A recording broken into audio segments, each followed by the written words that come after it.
It is a union territory and the capital city for the two Indian states of Punjab and Haryana. Chandigarh, nestled in the foothills of the Shivalik Mountains, was built in the aftermath of India's partition to serve as the new capital of just divided Punjab. When it came to its planning, the city was like no other, built within a modern framework and with ecology at its heart. Chandigarh's advanced urban planning and design was the result of the vision of Swiss-French architect Le Corbusier. Credit also goes to the Indian authorities who continued to advance this vision in creating a thriving, modern and sustainable city. Senior advocate Manmohan Max Serene has lived in Chandigarh for close to 70 years. As one of its pioneer settlers, he has closely seen the city evolve. As Corbusier said it, he's designed the city in the shape of a human body, the capital complex being the brain, the sector 17 being the stomach, the university and the industrial area being the limbs, and then the lungs going green, we call them green belts, going right through the city from north to south. And that is continuous. That is so beautiful. Laid out as a crisscross of grids, each sector in Chandigarh is planned as a micro-city sufficient in itself. But what makes the design work particularly well is its green cover. Close to 235,000 avenue trees dot the city. A similar number is said to be found on campuses and residential complexes. This population, along with the city forests and 18 tree-rich parks, forms a continuous eco-bridge across the Union Territory.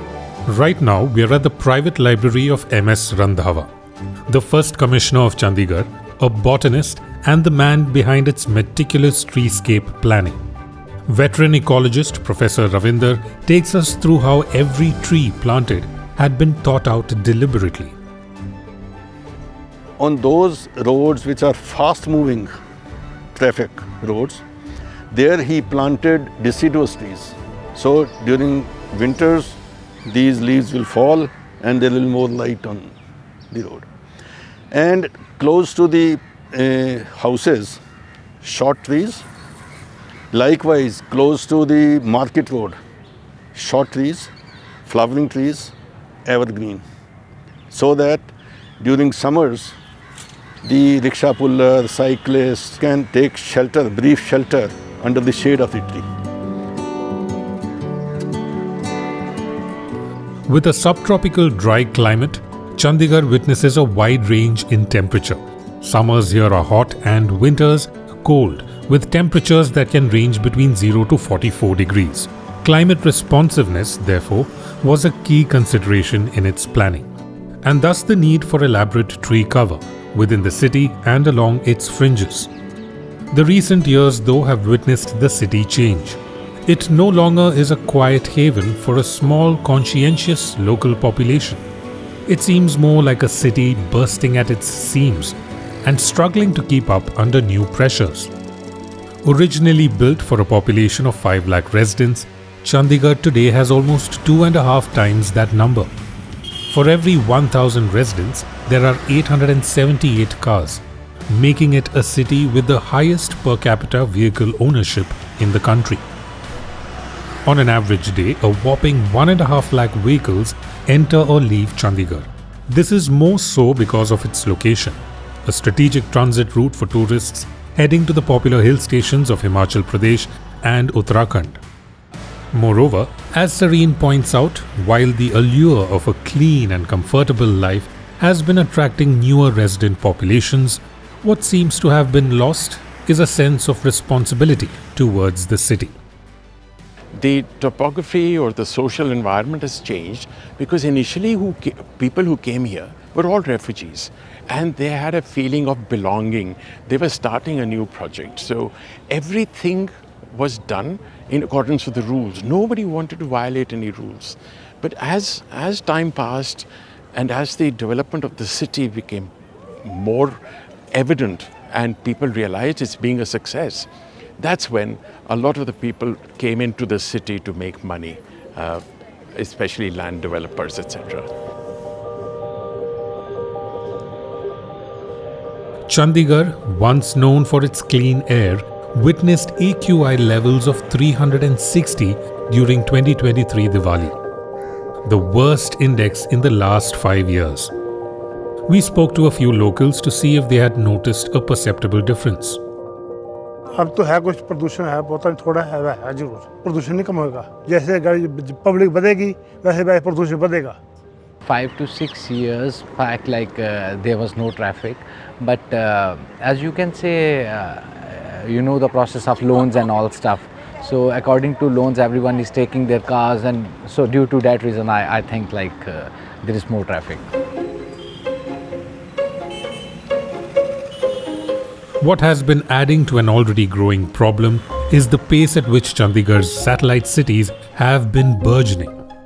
The cities of Panchkula and Mohali, along with Chandigarh, make up the Tri-City, a region that is relatively green, well-connected and away from overcrowded metros. Both Mohali and Panchkula have seen a significant boom in real estate and population over the years. Between 2001 and 2011, Panchkula's population grew at the rate of over 19%, according to reports. In a struggle to accommodate a rising population, local experts have been pointing out how it is the city's green sentinels, its age-old trees, that have been the first in the line of fire. So if you look at this tree and if you look at the diameter of this tree, it really pains me and brings me to tears to feel that a tree like this and so many of them along this road may be cut to build the flyover, and I don't think it makes any sense. 49-year-old Pavila Bali has been in the news since 2019. The citizen-turned-activist took matters to court when she heard of the plan to construct a 1.2-kilometer flyover by reportedly cutting down more than 700 trees. While the High Court has stalled the project for now, Pavila tells us that the pressure to build the flyover in an apparent bid to decongest Tribune Chowk, a busy junction, continues. Thing about traffic at Tribune Chowk is it's the entrance of Chandigarh. So basically 90% of the traffic that is coming into Chandigarh is not the Chandigarh traffic, and there can definitely be a better way where we can avoid a flyover. There can be underpasses, there can be a better way of managing the traffic lights. I think ring roads and outer roads can be made for those people who don't want to visit the city and they want to go to other places. If one looks at official records, Chandigarh's green cover is said to have actually increased from 26% to 46% between 2001 and 2019. The local environmental activists we met, however, tend to disagree. It is also a fact that in 2019, the Met Department declared that the city's minimum temperature had risen by 1 degree over the last 3 decades, giving rise to fears of setting off the heat island effect. Anandita Mitra, Commissioner of the Municipal Corporation and CEO of Chandigarh Smart City Limited, however, tells us that the city's administration has been taking care to preserve its green heritage. No, we are definitely not losing tree cover at all. Wherever any project which is approved by the said board requires felling of trees, immediately compensatory afforestation is done. Also, the administration is extremely alive and sensitive to the issue of tree type. So mindless afforestation also does not take place. We focus on planting indigenous trees. We also focus on planting trees which have been documented at the time of conception of the city as to which avenue is to have which kind of tree. So all these factors are kept in mind whenever a single tree is felled due to whatsoever reason.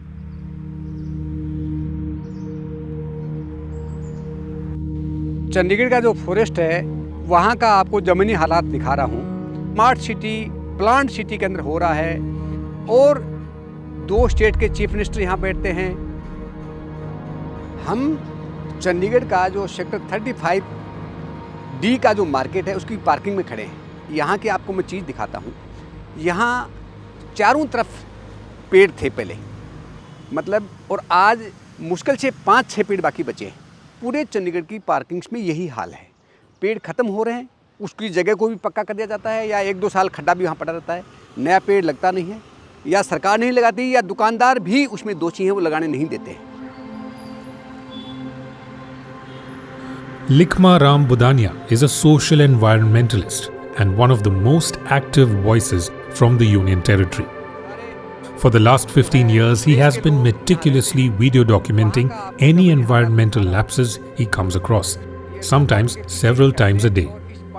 ये आप नाला देखो, ये पीछे forest में से होते हुए कांसल विलेज है, पीछे वहाँ से आ रहा है और यही आगे रोड क्रॉस करके जो फॉरेस्ट का दूसरा पार्ट है नीचे से वहाँ चला जाता है। Behind the famous rock garden, what was once a forest now looks like a graveyard of dead trees. Untreated sewage has been flowing into a stormwater drain unchecked. Budania claims thousands of trees were destroyed at this spot because of sewage contamination. यहाँ 3 बरसाती नाले हैं, एक ये तो आपको मैंने forest का तो दिखा दिया, इसके अलावा 3 हैं, एक पटियाला गिरा, एक एंचो और एक सुखनाचो। 3 बरसाती नाले हैं, उस शहर की लाइफलाइन है, वो बरसात का पानी जाने के लिए है और वो आगे घूम के घग्गर नदी में जाते हैं और घग्गर नदी के ऊपर एनजीटी का भी ऑर्डर पास हुआ है कि इसमें गंदा पानी ना डालो, इतना ज़्यादा गंदा है और आगे जाके जहाँ खेती हो रही है वहाँ कैंसर का बहुत बड़ा कारण आ गया। While the municipal corporation acknowledges gaps, it says proactive steps are being taken to tackle sewage management. As far as liquid waste management is concerned, we boast of 100% capacity to process all the sewage which is generated by the city. Being a planned city, there is hardly any household which is not connected with a sewerage system. So there are no open drains, and wherever there are drains, all are connected to the sewerage treatment plants, which have recently, through the Smart City mission, have been upgraded to the latest technology as per the norms of the Honorable National Green Tribunal. Having said that, there is a very small pocket in an erstwhile village which remains to be connected to the sewage treatment plant, and the project for the same has also been designed. So with that, we shall have absolutely no outflow of sewage into drains or the natural chores as we call it.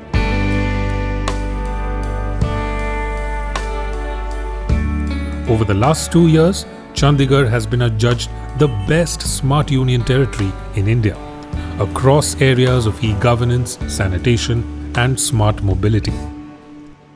Under this project, Smart City has set up the largest public bike sharing project anywhere in the country. This has 5,000 smart bikes, some manual, some electric, and Chandigarh boasts of a dedicated cycle track of 200 kilometers, which to the best of my knowledge is unparalleled anywhere else in the country.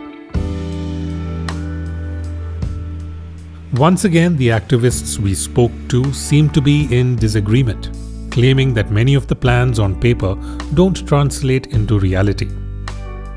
मैं smart bike जो चंडीगढ़ की है उसका आपको हकीकत दिखा रहा हूँ। मैं सेक्टर 36 और 35 के बीच में जनमार्ग पे खड़ा हूँ, 36 की साइड में। यहाँ एक साइकिल स्टैंड है।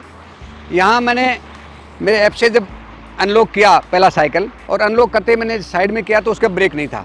मैंने वापस 2 मिनट बाद इसको वापस जो राइड है उसको बंद कर दिया, लेकिन उसमें मेरे 12 रुपये कट गया।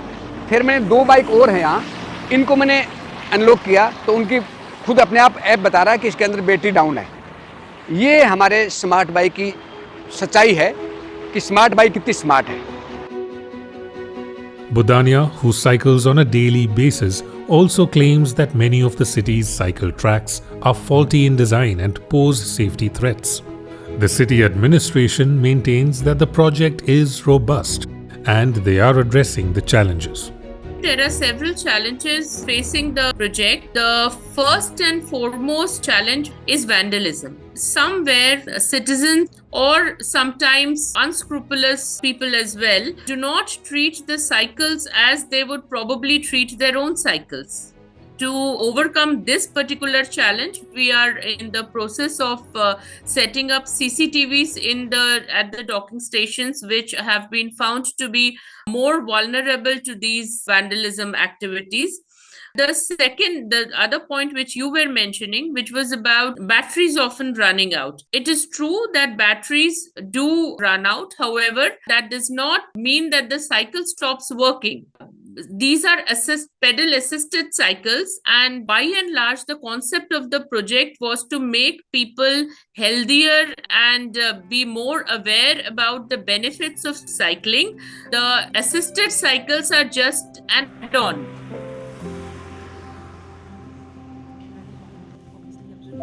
A city undergoing a series of changes, Chandigarh is lucky to have a small band of activists willing to go the length to hold on to the principles this city was built on. Through the Sareen Memorial Legal Aid Foundation, Manmohan Sareen provides his legal expertise, often at no cost, to protect his home city from rampant developmental pressures. Corbusier Chandigarh, granted historic status by UNESCO in 2016, is dominated largely by low-height buildings and residential bungalows. But with the demand in housing on the rise, many residents have started breaking up their bungalows to sell as independent apartments. Proposals for skyscrapers were also in the offing. On the basis of a petition filed by a residents' body in January 2023, the Supreme Court put a ban on the conversion of the bungalows into apartments across sectors 1 to 33. The court order was in line with the city's master plan. A proposal for multi-story buildings near Sukna Lake 2 was halted. The High Court had taken suo motu notice because there was a lot of construction in the catchment area. The lake was drying up. So that was one case in which I had intervened and helped the court. The court ordered the demolition of all those buildings and imposed a fine of 200 crores each on Punjab and Haryana government for not enforcing the law. There's a review petition pending, but I don't know when the High Court will decide. Another case was offshoot of the same one, that another developer wanted to build 36 towers of 35 stories high each just north of the capital complex, and Corbusier didn't want any building there. So that also the Supreme Court finally banned, and I'm so glad. I don't know what we would have done without the Supreme Court.